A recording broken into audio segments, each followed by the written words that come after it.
New York, Reuters. The online video's message was clear: supporters of Islamic State who could not travel overseas to join the militant group should carry out attacks wherever they were in the United States or Europe.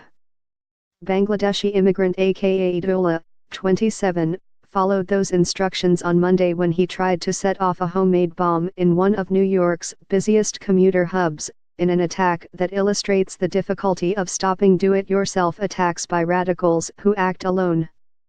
While harder to stop than attacks coordinated by multiple people, whose communications may be more easily monitored by law enforcement or intelligence agencies, they also tend to do less damage.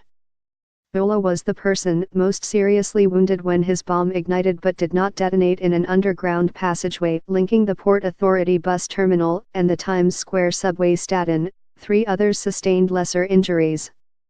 They tend to be less organized and less deadly, said Seamus Hughes, a former advisor at the U.S. government's National Counterterrorism Center. That's because you're dealing with more, for lack of a better word, amateurs.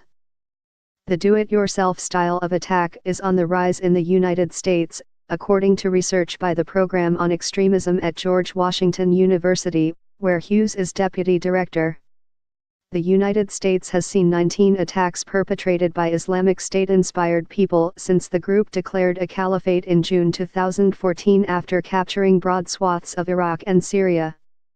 Of those, 12 occurred in 2016 and 2017, almost twice as many as in the 2 preceding years.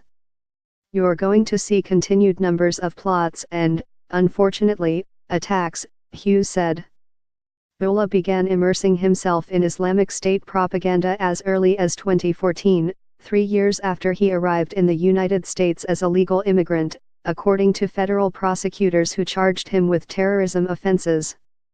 They said in court papers that Relat's computer records showed that he viewed ISIS videos urging supporters of the group to launch attacks where they lived. Experts said the success of Western allies in retaking most of Islamic State's territory could inspire more attacks out of anger or vengeance. No group has been as successful at drawing people into its perverse ideology as ISIS, Federal Bureau of Investigation Director Christopher Wray said in congressional testimony last week. Through the Internet, terrorists overseas now have access into our local communities to target and recruit our citizens. National security analysts generally divide such perpetrators into 3 broad categories. Some attackers act at the direction of a group, like the Islamic State-backed militants who carried out coordinated attacks in Paris in 2015, killing 130, others have some limited contact with an organization but act largely on their own. A third type has no communication with a group but engage in violence after being radicalized by online propaganda. It is easier for trained, battle-hardened ISIS fighters to travel from the Middle East to Europe than for them to reach the United States. That helps explain why U.S.